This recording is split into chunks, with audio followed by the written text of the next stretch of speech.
तो दोस्तों आज मैं एक्सप्लेन करने वाला हूँ इट मूवी के प्रीक्वल की नई series it welcome to Derry को। ये सीरीज 28 अक्टूबर को आई है एंड भाई साहब पहला एपिसोड तो धमाकेदार निकला। हर हफ्ते एक नया एपिसोड आने वाला है तो आपको हर हफ्ते इसका एक्सप्लेनेशन यही मिलेगा बाकी चैनल से पहले। अब बात करें सीरीज की तो ये आर रेटेड है, मतलब खून खराबा, डर और हॉरर से भरपूर।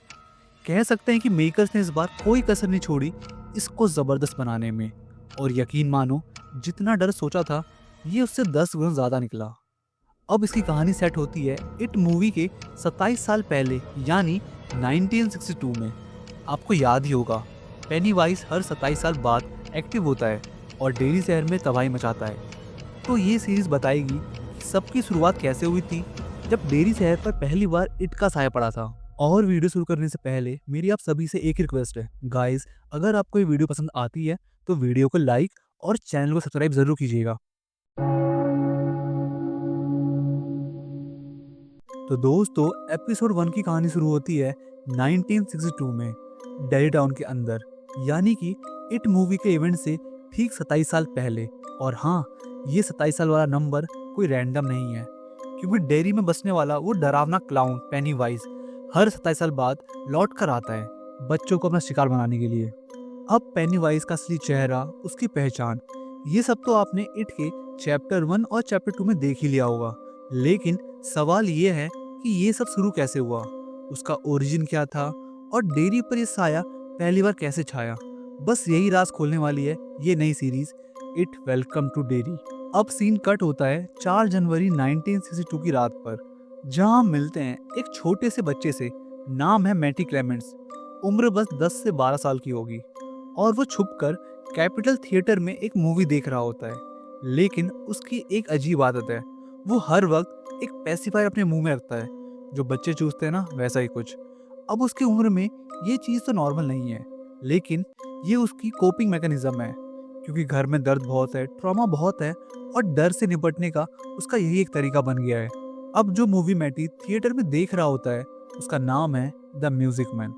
और भाई ये कोई रैंडम मूवी नहीं है, बल्कि एक क्लेवर ईस्टर एग है, क्योंकि इस फिल्म में एक म्यूजिशियन दिखाया गया है जो अपनी असल पहचान छुपाता है और लोगों को बेवकूफ़ बनाता है ताकि उनसे फ़ायदा उठा सके। बिल्कुल वैसे ही जैसे डेरी का असली शैतान पेनीवाइज, वो भी तो हर किसी का रूप लेकर बच्चों से खेलता है, उन्हें बहकाता है और फिर उन पर फीड करता है।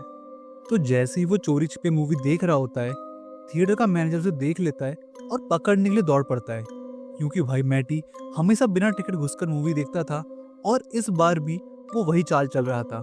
डर के मारे वो भागता है और एक मूवी पोस्टर के पीछे छिप जाता है। तभी उसे देख लेती रॉनी, एक लड़की जो वहीं मौजूद होती है। उधर थिएटर का एक वर्कर हैंक मैनेजर को रोकता है और पूछता है क्यों भाग रहा है वो बच्चा। तो मैनेजर कहता है हर बार चोरी से मूवी देखने आता है, बिजनेस को नुकसान पहुंचाता है। हैंक थोड़ी इंसानियत दिखाते हुए कहता है अरे बेचारा बच्चा है, पहले ही बहुत परेशान है, जाने दो उसे। लेकिन मैनेजर नहीं मानता, उसका जवाब साफ था, धंधा मजाक नहीं होता। उधर रॉनी, जिसने मैटी को छिपते देखा था, उसे पकड़वाने की बजाय मैनेजर को उल्टा गुमराह कर देती है। वो कहती है वो दूसरी साइड भाग गया, यानी उसने मैटी को बचा लिया था। मैनेजर जब दूसरी साइड जाता है तो मैटी पोस्टर के पीछे से निकलता है, लेकिन इस बार मैनेजर उसे देख लेता है और वो फिर से भाग खड़ा होता है। अब सोचो, अगर वो चाहे तो बच्चे पर दया दिखा सकता था और उसे माफ करके छोड़ सकता था, लेकिन डेयरी के लोगों में दया नाम की चीज जैसी होती ही नहीं है। और यही वजह है कि पेनीवाइज इस शहर में रहना पसंद करता है, क्योंकि जब वो 27 साल की हाइबरनेशन में भी होता है तब भी डेयरी के लोगों की अंदरूनी बुराई उसे खुराक देती रहती है। वो बुराई उसकी एनर्जी सोर्स है और इसीलिए डेयरी पेनीवाइज का परफेक्ट घर है। एनीवेज दोस्तों, अब कहानी थोड़ी गहरी और डार्क होने लगती है। मैटी अब पूरी तरह डेरी टाउन से तंग आ चुका था। उसे लग रहा था कि ये शहर ही उसकी सारी प्रॉब्लम्स की जड़ है। तो वो तय कर लेता है कि अब कुछ भी हो जाए वो डेरी को छोड़कर कहीं और चला जाएगा। वो चलते चलते शहर के बाहर निकलने की कोशिश करता है, सोचता है कहीं भी चला जाऊं लेकिन यहाँ नहीं रहूँगा, क्योंकि इसके पीछे उसके कुछ बड़े रीज़न हैं जो हमें आगे पता चलने वाले हैं। वो पहली गुजरती गाड़ी को हाथ देता है, लेकिन वो बिना रुके निकल जाती है। थोड़ी देर बाद वो पहुंचता है डेरी टाउन के एंट्रेंस पर, जहाँ बड़ा सा बोर्ड लगा होता है वेलकम टू डेरी का, और उस पर बना होता है पॉल बनियान का विशाल चित्र। अब ये सिर्फ एक बोर्ड नहीं है, ये भी आगे चलकर एक इम्पॉर्टेंट रेफरेंस बनने वाला है। अब मैटी सोच में पड़ जाता है, कहाँ जाऊँ, कैसे जाऊँ। तभी एक और कार उसके पास आकर रुकती है। अंदर एक प्रेग्नेंट लेडी बैठी है, उसके साथ उसका हस्बैंड, एक बेटी और एक छोटा बेटा। वो लेडी मैटी से कहती है, हम पोर्टलैंड जा रहे हैं, अगर तुम चाहो तो लिफ्ट मिल सकती है। और बिना कुछ सोचे मैटी तुरंत मान जाता है, क्योंकि उसे तो बस डेयरी से बाहर जाना था। शुरू में ये फैमिली बिल्कुल नॉर्मल लगती है, फ्रेंडली, स्माइलिंग, एकदम फन लविंग। लेकिन जैसे जैसे सफर बढ़ता है, चीजें अजीब और डरावनी होने लगती है। फैमिली की बेटी अचानक लीवर का एक बॉक्स खोलती है, उसके अंदर खून भरा होता है। वो उसमें अपनी उंगलियां डुबोकर सूंघती है और अजीब तरह से मुस्कुराती है।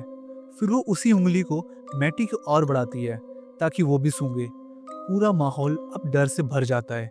धीरे धीरे फैमिली का व्यवहार इतना अजीब हो जाता है कि मैटी नोटिस करता है। गाड़ी तो डेरी छोड़ने वाली थी, लेकिन अब फिर से उसी शहर में वापस जा रही है। और सबसे डरावनी बात, उन्होंने कोई यूटर्न भी नहीं लिया था। अब मैटी घबराकर कार रुकवाने की कोशिश करता है, लेकिन गाड़ी किसी भी कीमत पर नहीं रुकती। वो गुस्से में स्टीयरिंग खींचने की कोशिश करता है और तभी उसका हाथ उस प्रेग्नेंट औरत के पेट पे लग जाता है और अचानक से उसे लेबर पेन शुरू हो जाता है एंड वो वहीं कार में बच्चे को जन्म देने लगती है। और भाई, ये सीन वाकई में आर रेटेड हॉरर है, क्योंकि जो बच्चा पैदा होता है वो इंसान नहीं बल्कि म्यूटेटेड मॉन्स्टर होता है। अब अगर आपने इट मूवी देखी है तो आप जानते होंगे, पेनीवाइज अपने विक्टिम्स के सबसे बड़े डर का रूप ले लेता है। और मैटी का सबसे बड़ा डर क्या था? उसका जन्म, उसका अकेलापन और भाग जाने की चाहत। वो हमेशा उड़कर कहीं और जाने का सपना देखता था। तो वो म्यूटेंट बच्चा दरअसल उसी के डर का मैनिफेस्टेशन था।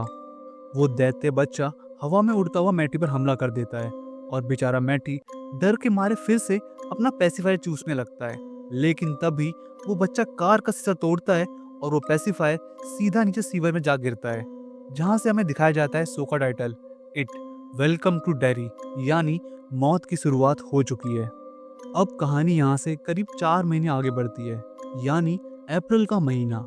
सीन कट होता है डेरी के एयरबेस पर, जहां हम दो कैरेक्टर से मिलते हैं, कैप्टन लीरॉय हेनलन और कैप्टन पॉली रूसो। दोनों को यहाँ भेजा गया है क्योंकि पास के न्यूक्लियर प्लांट में कुछ गड़बड़ी की रिपोर्ट आई है और अगर वहाँ कोई दिक्कत होती है तो उसे संभालना इनका काम है। यहाँ उनका स्वागत करता है कर्नल फुलर, जो उन्हें उस प्लॉट के बारे में बताता है जो ओशन के अंदर बना हुआ है, और यही प्लॉट डेरी के सबसे करीब है। इन दोनों को यहाँ बुलाया भी इसलिए गया है क्योंकि ये दोनों अपने काम में एक्सपर्ट हैं। अब बेस पर हेनलन को कुछ वाइट ऑफिसर्स से रेसिज्म झेलना पड़ता है। एक आदमी तो हद ही पार कर देता है, लेकिन कर्नल फुलर तुरंत उसे डांट देता है और मामला शांत करवाता है। हेनलन फिर बताता है कि वो कुछ वक्त के लिए यहाँ बेस पर रहेगा और जैसे ही सब सेट हो जाएगा, उसकी फैमिली, उसकी बीवी और बेटा डेयरी में शिफ्ट हो जाएंगे, क्योंकि वो अब थोड़ा नॉर्मल लाइफ जीना चाहता है, सिर्फ बेस और ड्यूटी तक सीमित नहीं रहना चाहता। अब सीन कट होता है डेयरी हाई स्कूल की तरफ, जहाँ मिलते हैं लिली बेनबेस से। वो स्कूल पहुँचती है और देखती है कि कुछ बच्चों ने उसके लॉकर में अचार डाल दिया है मजाक उड़ाने के लिए। वो टूट जाता है, बहुत शर्मिंदा महसूस करती है वो। तभी उसकी दोस्त मार आती है और उसे संभालती है। दोनों बात करते हुए क्लास की तरफ बढ़ती हैं और यहीं हम नोटिस करते हैं एक टर्टल के मास्क में बंदे को। अब ये टर्टल कोई आम डिटेल नहीं है, पूरी डेयरी में, स्कूल के इंट्रो में और अलग अलग जगहों पर बार बार दिखेगा, क्योंकि ये असल में एक स्पिरिचुअल सिंबल है। इस टर्टल का नाम है मेटोरिन। अब सीन कट होता है डेयरी हाई स्कूल के अंदर, जहां हम दो बच्चों से मिलते हैं, फिल और टेडी। टेडी पढ़ाई में तेज है और फिल थोड़ा क्यूरियस टाइप का बच्चा। वो हर चीज को गौर से देखता है, सवाल पूछता है, और इस बार उसकी नजर पड़ी है एयरबेस की तरफ। फिल नोटिस करता है कि पिछले 48 घंटे में बहुत सारे प्लेन वहां पर उतरे हैं। वो टेडी से कहता है, भाई कुछ तो गड़बड़ है, जरूर सीक्रेट रूम के अंदर कुछ चल रहा है।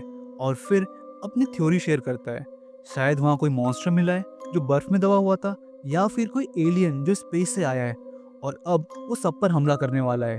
अब जो हॉरर फैंस हैं वो समझ गए होंगे कि ये कोई रैंडम बात नहीं है, क्योंकि इट यूनिवर्स में पेनीवाइज खुद एक कॉस्मिक एंटिटी है जो पृथ्वी से नहीं बल्कि बाहर से आया हुआ ईवल है। एनीवेज, अब दोनों अपने घरों में हैं। फिल अपने घर में बैठा हुआ है और सामने अपनी पड़ोसन को कपड़े बदलते हुए देख रहा होता है। क्यूरियस बच्चा तो ठहरा, लेकिन तब भी सीन बर्बाद कर दी थी उसकी बिल्ली। उसके बाद टेडी उससे बात शुरू करता है मैटी को लेकर। टेडी कहता है उसे गए हुए 4 महीने हो गए। फिल बोलता है वो या तो मर गया होगा या भाग गया होगा, वैसे भी उसका कोई दोस्त नहीं था। टेडी तुरंत जवाब देता है हम उसके दोस्त थे, लेकिन फिल कहता है नहीं यार, हम उसके दोस्त नहीं थे, बस उसकी माँ हमें चॉकलेट देती थी इसलिए हम उसके बर्थडे में जाते थे। इस बात पर टेडी को बहुत गुस्सा आता है और दोनों के बीच बहस हो जाती है। अब सीन कट होता है लिली की तरफ, जो अपने घर पर बैठी है और अपने ब्रेसलेट में लगे टर्टल चार्म को देखकर मैटी को याद कर रही होती है, क्योंकि वही टर्टल उसे मैटी ने गिफ्ट दिया था। अब एक फ्लैशबैक में कहानी जाती है 31 दिसंबर 1961 की रात में, यानी मैटी वाले हादसे से सिर्फ 4 दिन पहले। मैटी और लिली दोनों अपने सीक्रेट अड्डे पर हैं, जो एक पुरानी बिल्डिंग है जहाँ पर आम लोगों को जाना मना है, लेकिन वो दोनों चोरी छिपे वहाँ वक्त बिताने आते हैं। वो स्नैक्स खाते हैं जिनके पैकेट में टॉयज निकलते हैं। लिली को हमेशा की तरह रॉकेट मिलता है, जो उसे पसंद नहीं आता, क्योंकि उसे लगता है कि रॉकेट हमेशा भागने की निशानी है। लेकिन इस बार मैटी को टर्टल वाला टॉय मिलता है और वो मुस्कुराकर उसे लिली को दे देता है। लिली कहती है टर्टल तो लकी होते हैं, और यही टर्टल अब उसके ब्रेसलेट में लटका हुआ है मैटी की याद के रूप में। अब वहाँ बैठकर दोनों दिल की बातें करते हैं। मैटी लिली से पूछता है उसके पिता के बारे में, क्योंकि पूरे शहर में उनके बारे में तरह तरह की बात की जाती थी।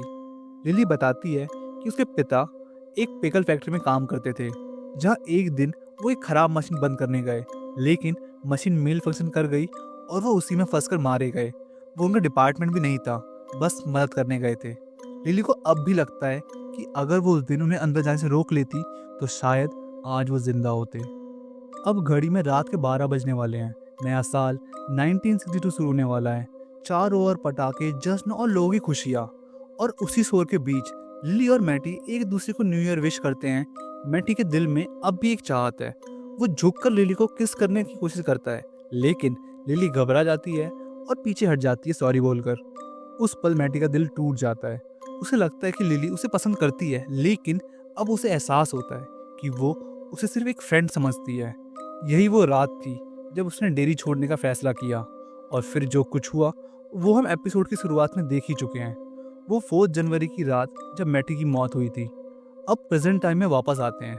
लिली बाथरूम में अकेली है। वो आईने के सामने खड़ी है और अचानक सिंक में एक आवाज़ आती है। वो आवाज़ कोई और नहीं बल्कि मैटी की है। वो वही गाना गा रहा होता है जो द म्यूजिक मैन मूवी में था, वही फिल्म जो एपिसोड की शुरुआत में मैटी थिएटर में देख रहा था। लिली घबरा जाती है, लेकिन हिम्मत करके पूछती है मैटी क्या ये तुम हो? आवाज़ आती है हाँ मैं ही हूँ, लेकिन मैं बाहर नहीं आ सकता, वो मुझे आने नहीं दे रहा। और तभी सिंक से 2 खून से सनी हुई उंगलियां बाहर निकलती है और पल भर में वापस अंदर चली जाती है। लिली की सांसें थम जाती है, क्योंकि ये इंसान का काम नहीं हो सकता। इतने महीनों तक कोई गटर में जिंदा कैसे रह सकता है, और इतनी पतली पाइप से उंगलियां बाहर कैसे आएंगी? यानी अब साफ है ये मैटी नहीं बल्कि वही कॉस्मिक ईवल है, वही Pennywise the dancing clown. Dairy के अंधेरे ने अब एक बार फिर अपनी पहली शिकार को पकड़ लिया है, और वेलकम टू डेयरी की असली कहानी अब शुरू होने वाली है। तो गाइस, ये थी इट मूवी के फर्स्ट एपिसोड की फर्स्ट पार्ट। अगर आपको इसका सेकंड पार्ट देखना है तो लास्ट वीडियो में हमने एम किया था 250 लाइक का, जो कि आपने पूरा किया। तो इस वीडियो में हम एम करते हैं 500 लाइक का। जैसे ही आप पूरा करेंगे वैसे ही मैं इसका सेकंड पार्ट डाल दूंगा। और हाँ, साथ ही साथ सब्सक्राइब करना मत भूलना। तब तक अपना ध्यान रखिए। सायोनारा।